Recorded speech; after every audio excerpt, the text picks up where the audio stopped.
Hi, and welcome Okay. back to SnapCast. So today we're gonna do another theory talk. So this will be some sort of like episode two in our part for the theories. So anyway, let us introduce ourselves. My name is Bruce Timabayo.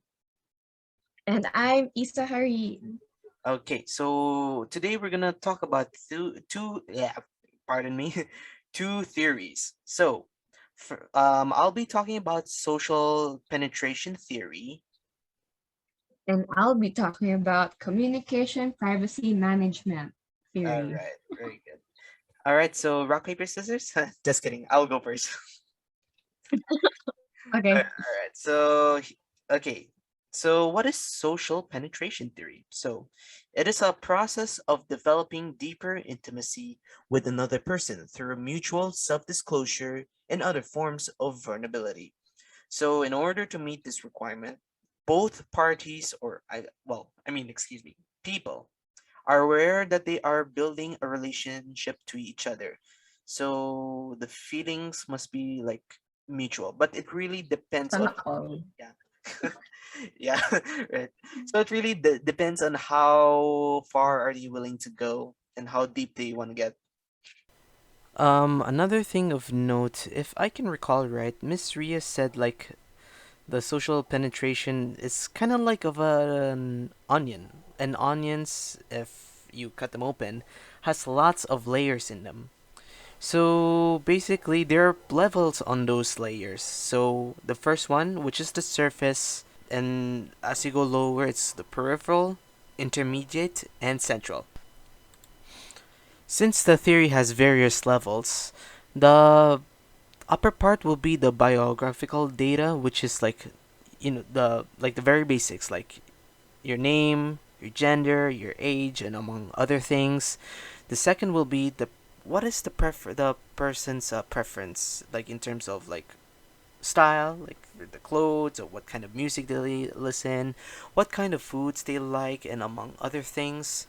And as we go deeper, we get to know the person's goals and aspirations, what they want to do with their life, or what they're trying to aim for, or objectives, goals, all those types of things.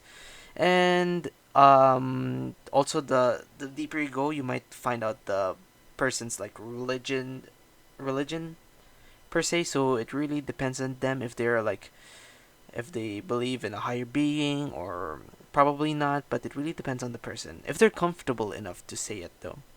Also, further down, you could um, they might express their feelings, like their fears, their their fantasies, like whatever's in that person's mind. Well, it really depends on the person. And lastly, the central part, which is the concept of self. So you get to see like the person's like how do they view themselves? What is their innermost like imagery of themselves? So like every aspect of that is unique and it can vary from person to person. And it can also be like an acquired taste. Like yeah, it's complex. It really bases on the human condition. So, there is this one example that I would like to talk about. In again, I'll be using Steven Universe again as an example. So, in Steven Universe, the episode title is Alone Together, season 1, episode 37. So, in this episode, Steven and Connie are friends in the show, and they at that point they spend already a decent amount of time to get to know each other, to the point that they are now comfortable enough to talk about their dilemmas. So such is the case that in this episode, Steven is frustrated for the fact that he was not able to fuse with his um let's yeah, the friends, the gem friends, like Steve, like Garnet, Amethyst, and Pearl.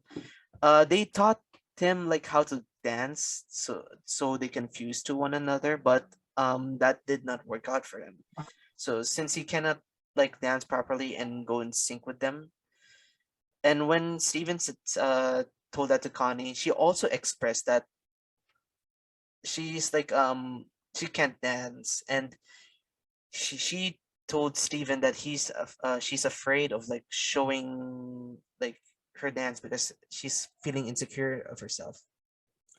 So to make like to like fix this dilemma, they actually dance, like they practice dancing to the point that they are so comfortable that they actually fuse together.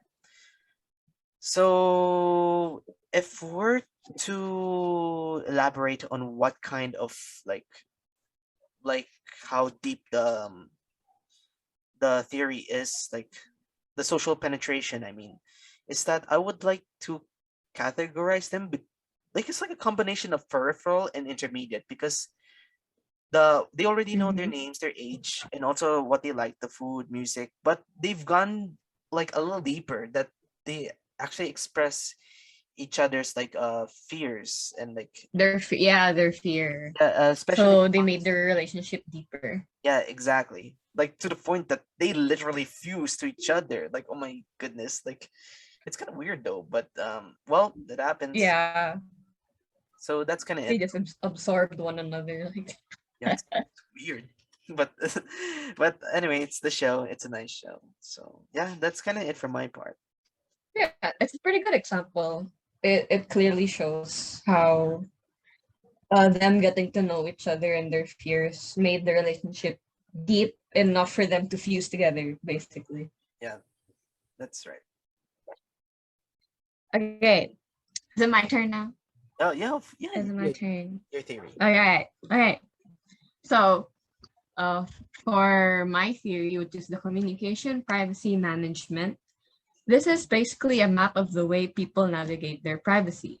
And there are three parts of the communication privacy management, which are privacy ownership, which is privacy boundaries concerning our information that others don't know, privacy control, which is our decision to share private information with another person, and privacy turbulence. This happens when managing private information doesn't go the way we expect. So, for example, if I have a secret, I am the owner, so I get to control this information through privacy rules, such as who else gets to know and to what extent they can know. And when I decide to share this information to other people, they therefore become co owners of this information. So they somewhat hold the responsibility to this information. And if co owners don't effectively negotiate and follow mutually held privacy rules, boundary turbulence is the likely result. So the concept I will be applying is the international breaches, wherein the confidant purposefully reveal information that the other doesn't want to share. And that is where my media text comes in. So this concept applies to the Friends season 6, episode 9, the one where Ross gets high. So in this scene, in this episode, Ross and Monica are telling each other secrets to their parents, and it escalates as they say more secrets. So it starts off by Monica telling her parents that Ross smoked pot in college, and then Ross admits to this secret, but then Monica still kept going and telling them other information about Ross that he didn't want them to find out. So in retaliation, Ross then therefore tells their parents information about Monica that she didn't want them to find out.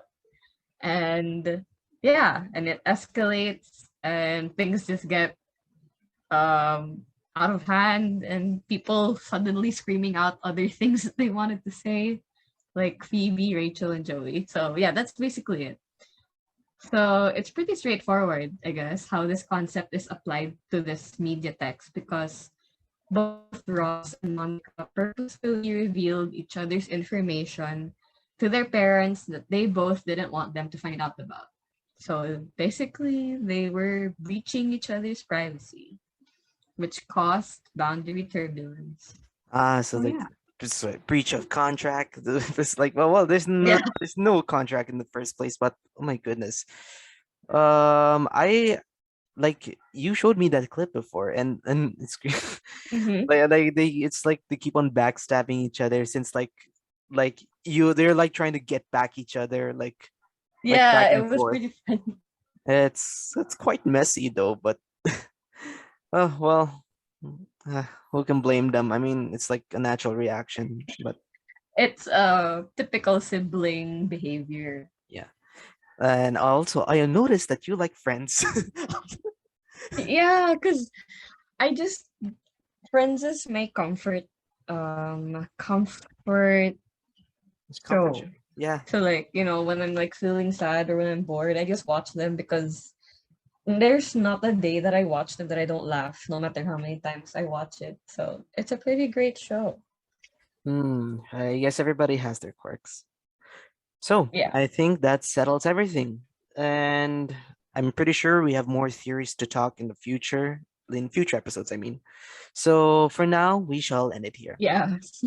So again, All right.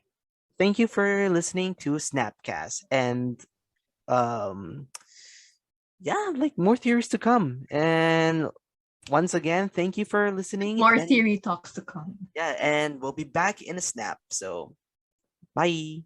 Snap, snap, snap.